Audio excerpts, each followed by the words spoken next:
Welcome to the latest edition of the OmniTalk Retail Ask an Expert series. I'm your host, Chris Walton. And I'm Ann Mazinga.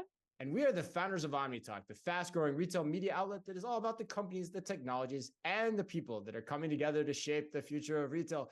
Or as I like to say, and she goes along with it sometimes, the media organization that focuses on tomorrow, today. And today, we are looking back at 2023. Can you believe it, Ann? We are already in recap content season. We are already recapping the year. That's crazy. Yeah, I'm not ready for it yet, I have to say. But I was going to do this with anyone, our guest is definitely the person who, if anyone can ease us into a recap of 2023, it's this person. It's this person. Yeah, he's all right. Yeah. He's all right. Yeah, we've had him on the show a few times, probably a few times over the years. I think it's probably like the fifth or sixth time. So he's without a doubt, to your point, Ed, one of our favorite guests, if not our favorite guest. And so true to form, folks, and joining us to share his key lessons learned over the past year of 2023 is none other than Placer.ai's SVP of Marketing, Ethan Chernofsky. Ethan, welcome back to OmniTalk.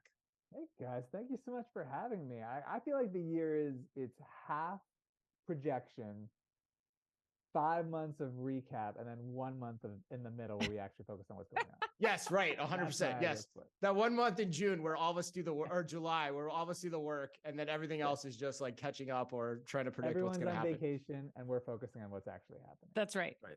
That sums up our life, Ann, don't you think? I think it does. 100%, 100%. Now, before we get into our session with Ethan, I want to just remind everybody who's joining us today on LinkedIn Live that you can ask questions of Ethan and the Placer team at any time during this conversation in the chat window to the right of your screen. Now, Ethan, let's start with an overview. Tell the audience what Placer is and a little bit about the data that you collect that makes it such a useful tool for those in the audience who are listening and for this topic today. Yeah, absolutely. So the kind of data that's giving us our perspective, really, really simple version. People vote with their feet. We show you how they vote across the United States every single day to retail locations. How does it work? We view a panel of tens of millions of mobile devices. Very critically, this all aggregated de-identified data, so we are GDPR and CCPA compliant. We then utilize machine learning and AI algorithms on top of that data to make estimations on retail locations. And we display that in a wealth of different reports within our platform on everything from visits, visit share, cross visits, the whole shopper journey, true trade areas, and a whole lot more. Nicely done. I think that was very well done, Ethan. I think I could actually almost recite that ourselves at this point, Ed and I too, having had you on the show so many times. But nicely done. Thanks for the refresher. For those maybe OmniTalk fans that have been living under a rock, that maybe aren't as familiar with your work as we are, and always love having you on. So let's not keep the audience in suspense any longer, Ethan. And true to form, authenticity is very important to us, right, Ann? It's one of the things we pride ourselves on. We have not seen what you're about to share with us, so we are seeing it in live time with everyone else. It's our first look at it. So Ethan, without further ado, what is the big lesson learned from this past year? What is the number one lesson learned from this past year? The biggest is that I'm always going to cheat because I couldn't limit it to 5. You could have get five-ish. I love it. I did a little bit more, so we're going 5-ish. So okay, cool. Let's start with the first one, and we kind of started the year here. If you think like way back, we were kind of looking, and I think it's important to end the year here too because we're starting to see some changes. Ooh, okay, right, changes. So we love the idea of flexible work. We know hybrid work. We know that it's given the consumer something fundamentally different in their lives. That's changed the way they shop, when they shop, where they shop, because they're not in the same place. It's given us this idea of kind of 3 different modes, right? The weekend, the weekday, and the weekday from home. And that has a huge impact. But what's interesting is through the first 5 months of the year, we saw this plateau of essentially where visits were down to about 40% of where they were pre-pandemic. That shifted in June and it held. So from June through August, we were down at about 35%. Now, September was a little bit weird. You have a lot of holidays. It's a stranger month. But the idea that this is starting to recover is really interesting because what it tells us is likely, are we going to see hybrid work disappear? No. But are we starting to see things look a lot more like pre-pandemic than they did during the height of the pandemic? Yes. And that tells us what it might look like in business districts, that it might look more than it is today, even if it's not quite what it was, that the suburban opportunity that exists currently might not be as powerful next year as it is right now. And so there's some really important lessons when we think about what are we learning from this and how does it apply moving forward, of how do I, if I am a retailer that's benefiting from the current situation, how do I lean into the current situation more to incentivize that behavior to continue to the greatest extent possible? And I think if for those who have been more challenged by the current situation, one, it's not going back to 100%. We need to come to terms with that. Right. But right. it could be looking better, and that should have some influence in the way you're looking at your plans moving forward. So Ethan, so what are the implications of this then? Like, does this stand to impact certain retailers more than others? Like, how should people be looking at this? And, if it is starting to, I don't want to say snap back, that's probably the wrong word, but if it is starting to come back, are there certain retailers that should benefit from that? If it continues to grow, do they benefit even more? Like, what's your thoughts there? Restaurant chains that are operating in dense urban environments that are around business areas, they are going to likely see a benefit from the recovering behavior. The grocery store that was seeing this significant uptick in that Tuesday morning visit, that might dissipate. Might go the other way. The grab and go meals, that kind of thing. Yeah. So I think there is this question of, if I'm the grocery store, I'm asking, how do I make this last longer? How do I incentivize that behavior so that I'm trying to communicate that this is actually a better thing for you? Whereas for the restaurant that's sitting in the middle of New York City across from a whole range of office buildings, I have my fingers crossed that this pace continues. Ethan, what about like for Macy's? We're seeing Macy's go into smaller format stores in the suburbs. Like, how does this kind of like slow rebound impact somebody who's maybe going hard in on going into the suburbs?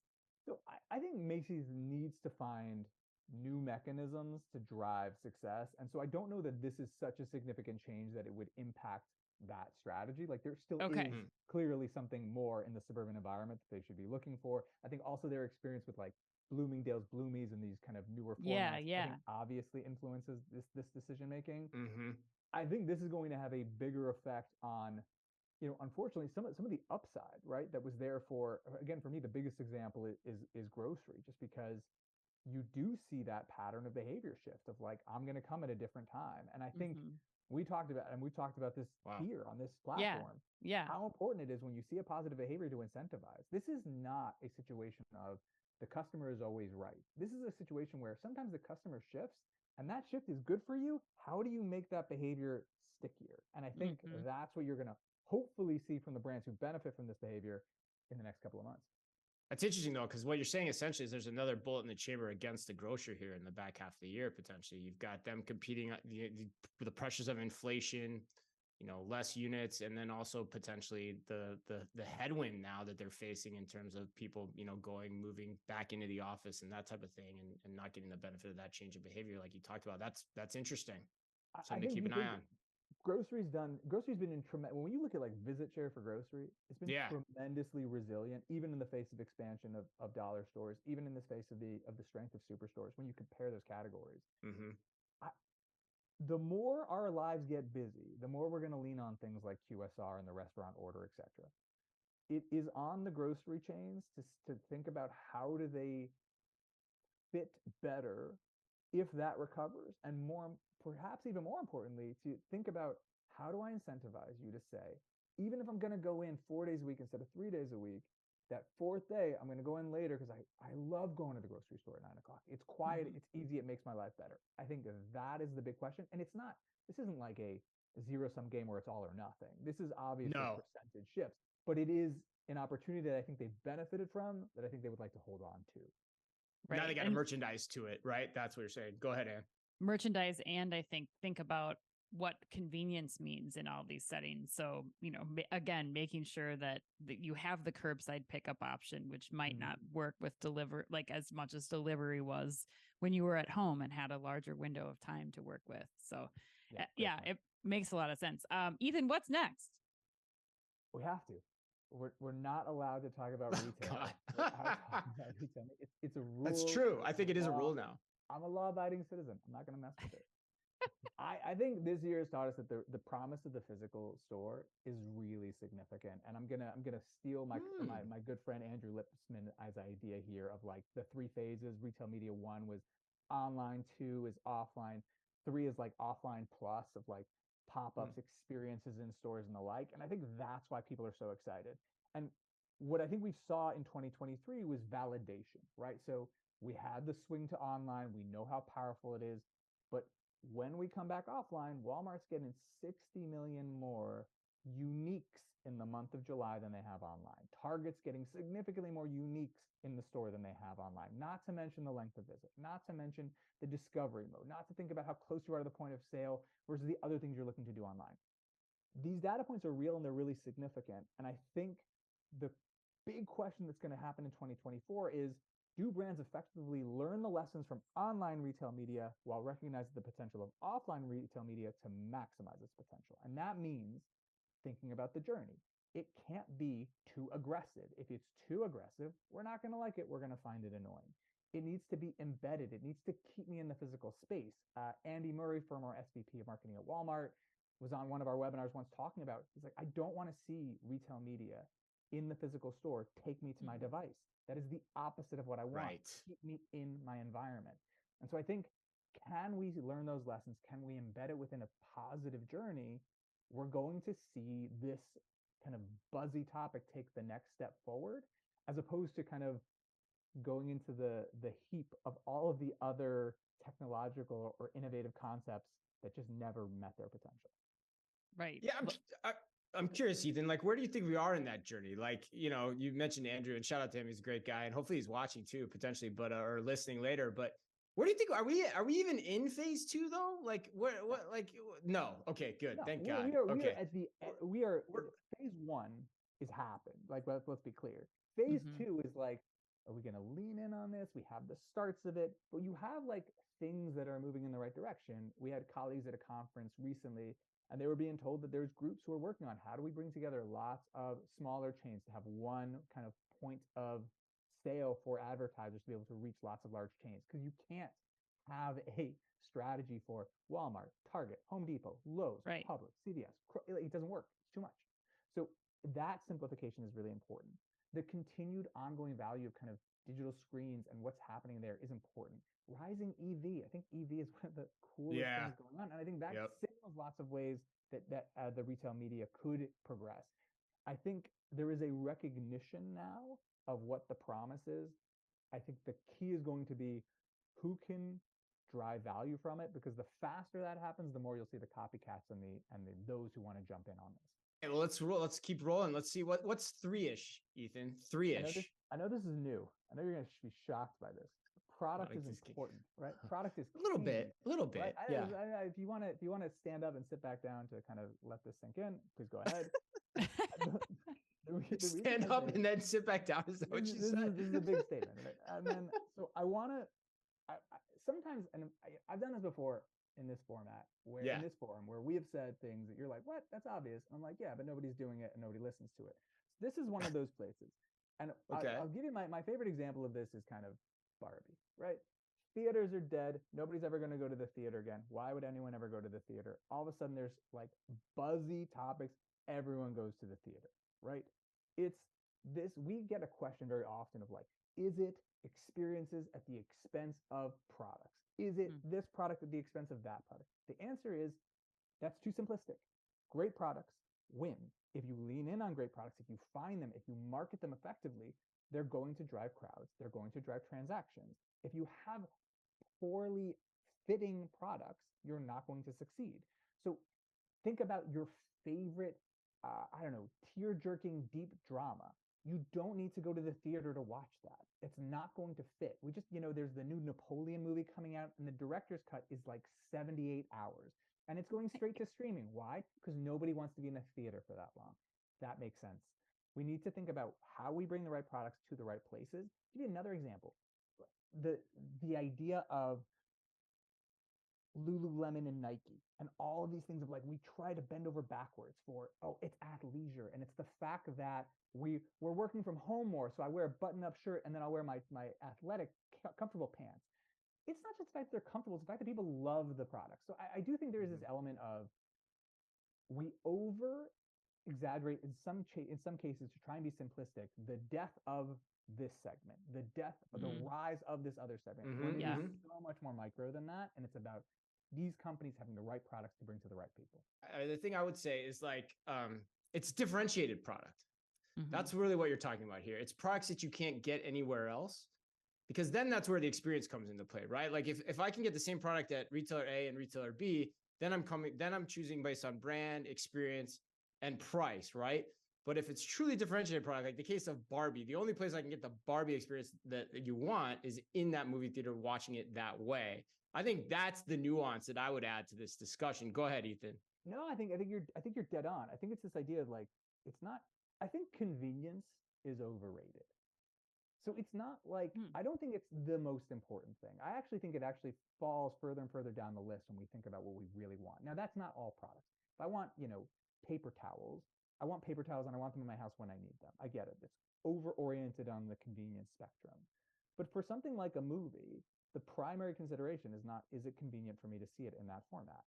To see the Barbie movie, not only do I need to go, somehow I need to gather up whatever pink stuff I have and wear it and go be part of this experience. It's not about convenience, it's about experience. Exactly. And so I think recognizing that spectrum is not as simplistic as we sometimes make it out to be is very important. I agree with you. I think the differentiated is a really important point. One size fits all is dying. I think we all know that. And the question is, how do you stand out? That's the part too with like Lululemon, right? Is like the product's differentiated too. That is the people are going to Lululemon because they love the product there for that reason, right? I think so. I think that's part of it. But I was curious. I mean, Ethan, are you seeing this with anything outside of like entertainment? I mean, are you seeing this happen within a retailer, for example, especially as retailers are kind of starting to figure out how to get people back into stores again and continue to get traffic and to continue to develop a relationship with them in store? Yeah, 100%. I think if you think about, I mean, we're going to talk about them teaser. We're going to talk about them too, but about like Best Buy's push into like health tech products, right? And as a draw to bring people into stores, right? I know we're talking about like a service here, but think about like CVS's health hubs, right?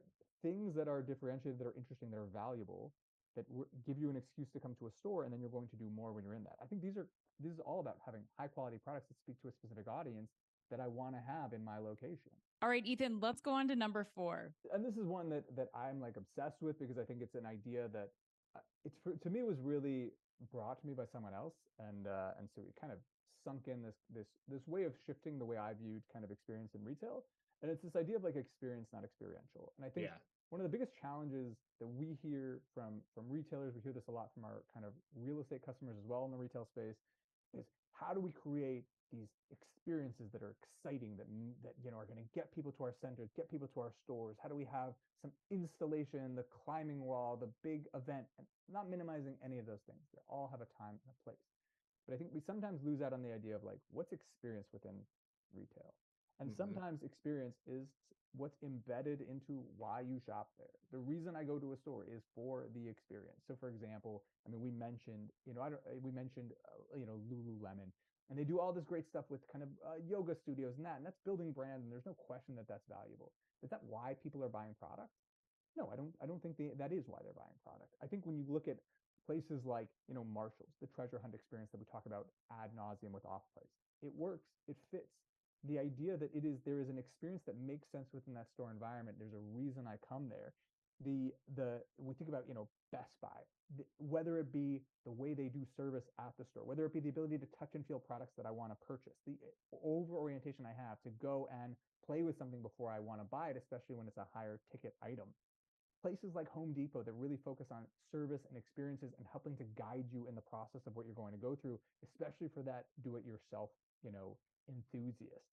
Even Ulta, like we talk about this quite a bit when we think about makeup, but there's something about going to purchase that product that digital hasn't supplanted, in terms of, I can use one of these technologies that lets me see what a makeup looks like on my face, but it's not necessarily a perfect fit. And I want perfect when I'm thinking about something like that. So I think so many more retailers really need to ask themselves what it is that I'm getting out of the visit in order to make that visit effective. Because if there's no extra value that the visit gives me other than convenience, then my model needs to change. Then it's about how do I over orient towards BOPUS and online, because the store's not bringing me something extra or different. I think even elements like when we think about clothing, stores oriented towards just trying things on and having a fitting room so that I can make sure I have the product I want, because I'm not going to buy everything now. And once I have the size I want, maybe I'm going to continue purchasing it online, which is fantastic. But solve the problem for the customer in the store in that visit. And if you're not solving a real problem, then you have a real question about what your physical store is for. Yeah, Ethan, I love this part, especially it's almost for me, it's like getting back to the convenience element of it. It's like, what is convenient about going to the store, which is the more convenient option for people sometimes.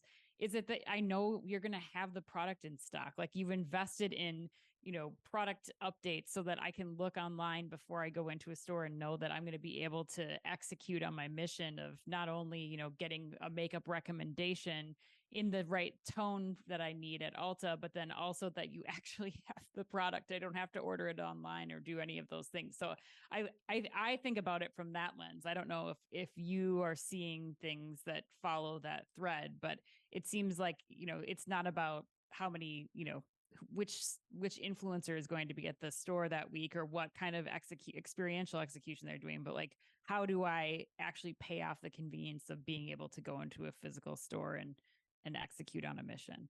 I mean, I agree. And I think it's a basic element that should underpin the retail experience, or I mean, any experience for that matter. But I think very often it gets overlooked because it's so obvious. And I think we talk about sometimes as a result, again, let's take the treasure hunt experience. The treasure hunt experience is in theory breaking so many rules, right? Off prices are right. It's not convenient. But you get sometimes you get what you want, and sometimes you don't find what you want, and that's annoying, right? Except it's the treasure. But there's value. So it's how much do I play in the value? Is the value enough to make it worth it that I'm going to go search through a rack that has 800 dresses to find the one that I want?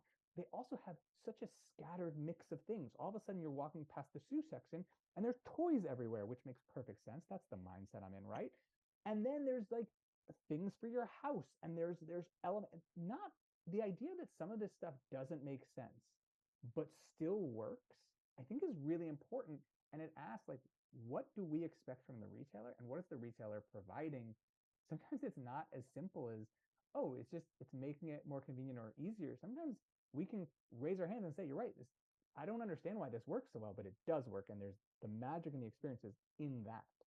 Yeah, I would actually push back on the convenience side of things. I think, we've talked about on this show a lot, the 5 reasons stores exist, right? And we won't go through them again. Convenience is one element of them. And I think it was I don't remember who at Walmart said it, but like the bar for convenience has actually gotten to the point where everyone knows what it needs to be, right? For a physical store, right? If you've got curbside pickup set up, you've got buy online, pickup in store set up, then, it's pretty much table stakes at that point and then you come in the shopping experience, how quick is it to check out and do all the things you need to know or that you need to do. So everyone gets that. But the point that the slide is making to me is more about, okay, even within that, there are differences. Like the treasure hunt's a great example. Like you're willing to give up the convenience side because you're going to get the inspirational product, the differentiated product you can't find anywhere else at the value you can't find anywhere else as well. That's what keeps bringing people back into that model. Home Depot, you get the service element too, the component there. So it's all comprised around what is the business model of the retailer itself that helps to determine what keeps them coming back. And then how you develop your stores, how you develop your marketing. All this is centered when it makes sense. It works. When you don't know what that is, what is the reason why I'm going there? If the reason I'm just going there is, don't worry, we have it too. That's not a good enough reason. And I think you see, knock on wood and a goodbye to some of the retailers that I had a certain affinity for that didn't make it. Like if that was the reason why people are coming to your stores because they got a coupon in the mail and you happen to have stores close by, that's not enough. 100%. All right, let's keep rolling. What are we on? This is where we're getting into the ish territory. So I had 2 that I wanted to keep. Okay. Right. So we have 2. We'll do them a little bit faster. One is trend alignment. And I think that like everything is experience. It's all about kind of understanding what is the great product? How are you delivering it? How are you delivering on that experience to the consumer? but it really helps when trends align, right? It's really helpful for if I'm a dollar store and the economic situation makes value extra important. It is helpful for off price when the economic situation is a little more challenging. And then I have an even better offering in that environment. And I think the importance of remembering this is not just in the short term. If I'm a retailer, how do I lean in? And I'll give you my example of where I think it was missed. If you think like early pandemic, what was the biggest buzz? It was do it yourself. It was buying furniture for your lawn and for your deck and for wherever it was.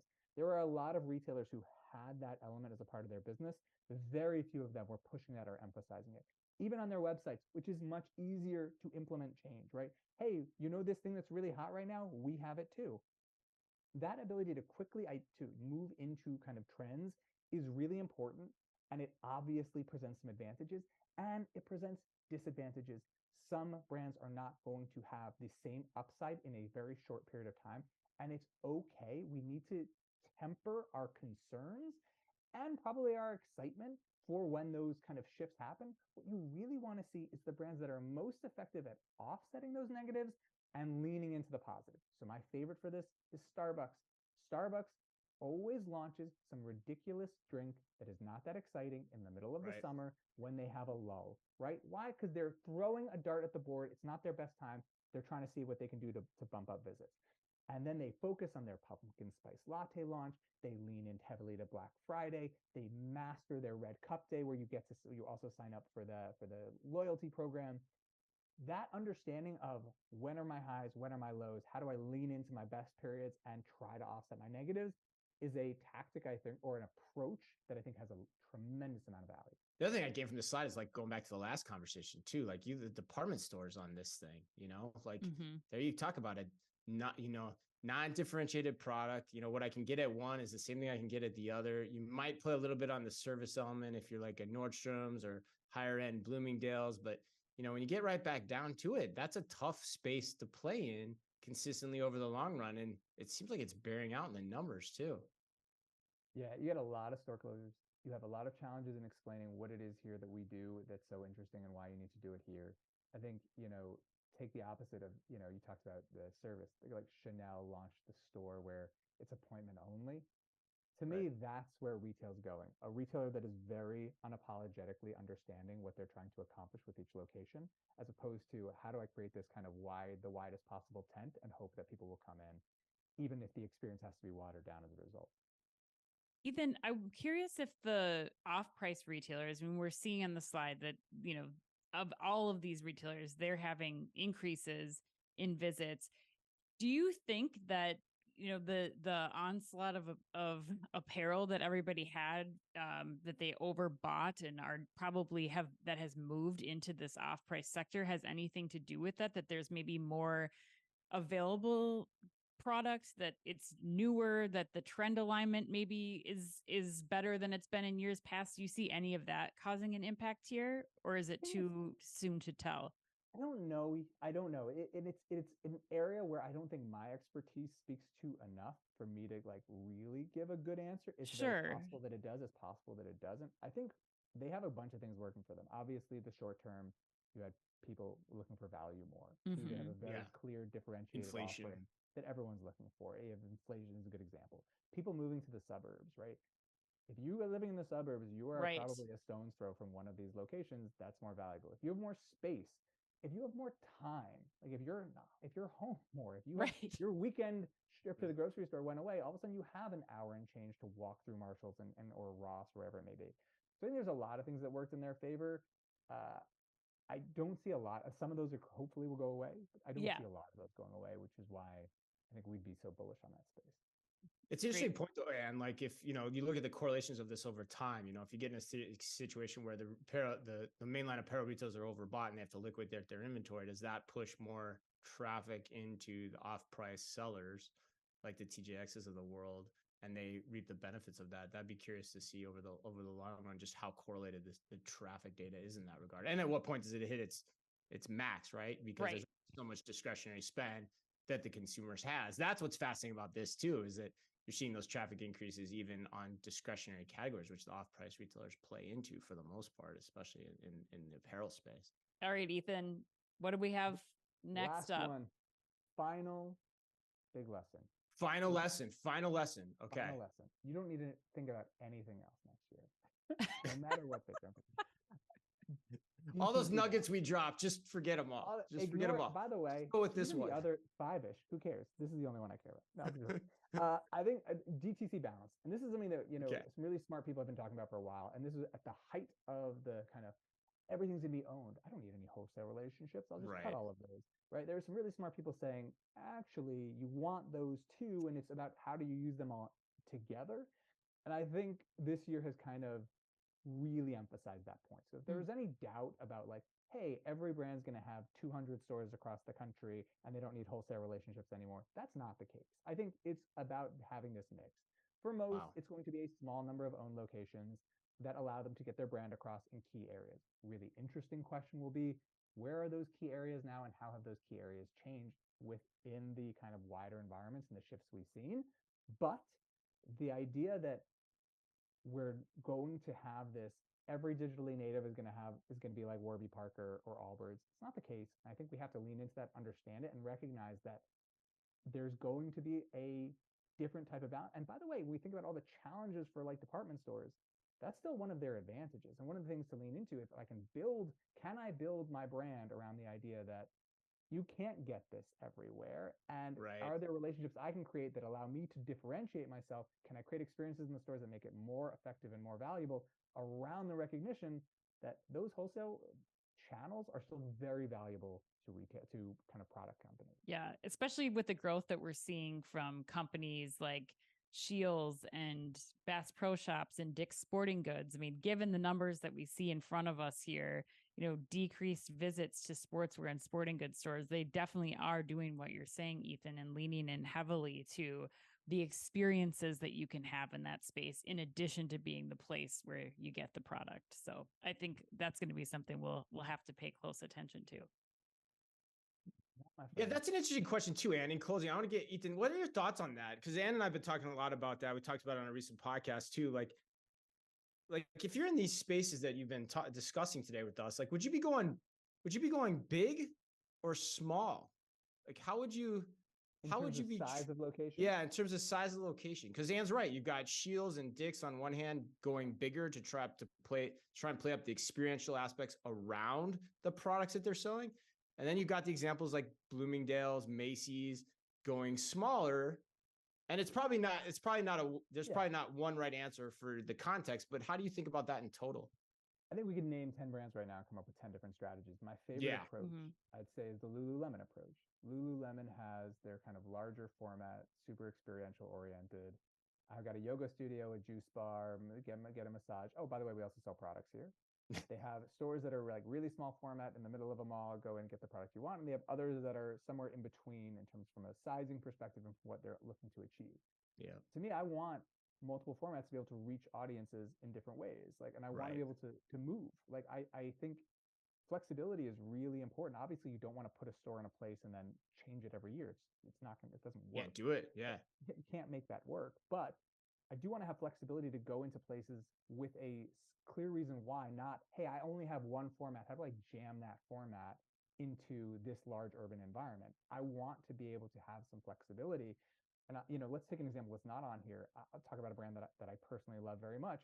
I really love Untuck It. Like, I think they're a great brand. I think they have a great product. I think a lot of their audience, like we mentioned before, would love to go into a store once, try on the product, and never have to go into that store again. Right. If that's the case, in areas where that is the core group I'm trying to reach, I want a fitting room experience that allows me to try on products, see things visually, link it as quickly to my online, try to get someone to make a purchase so they join my loyalty program, but I don't care if they buy one thing or 10 things. I think I have them in the long term.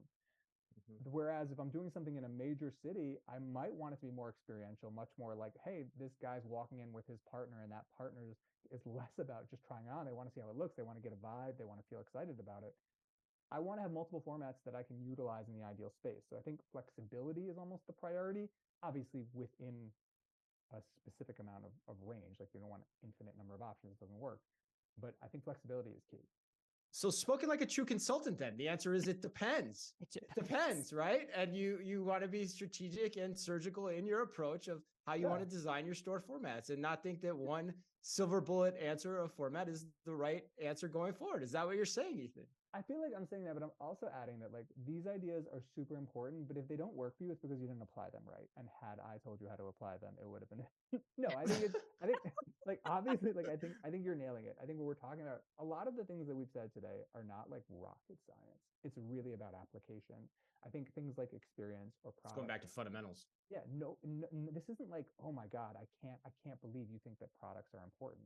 I do think there is very often a step missing of like, why am I doing things? Even failures, even things that don't work are effective when you know why you're doing them. So then when it doesn't work, you understand how you got there, as opposed to, I saw this brand doing it, so we're doing it too. Yeah. And so I think that kind of check is super important. Well, Ethan, this has been so incredible. Thank you so much for sharing all this data with us. For those of you who joined us, thank you as well for giving us your ideas and thoughts and questions as we went through this conversation with Ethan. Ethan, if people want to get deeper into this data, they want to get your possibly consultant, it depends opinion on some of their other questions that they didn't get the chance to ask during this. What's the best way to get in contact with you? So I'm at Ethan at Placer.ai. Happy to show you kind of your way to the data, where I think you will do far better than if you asked me for my own ideas. Well, thank you so much. Trust your own judgment. That's the point Ethan's trying to make. Yes. Grounded in data, though, but trust your own judgment, grounded in data, right? Yes. But then do whatever you want. Yeah. People vote with their feet. That we will not forget that. Next time you're going to do it, right? I'm going to. Yes, absolutely. That wraps us up. Thanks again to Ethan Chernofsky of Placer.ai for sitting down with us today. Thanks to all of you who joined us live on LinkedIn and those who are listening later. And of course, as always, on behalf of all of us here at OmniTalk, be careful out there.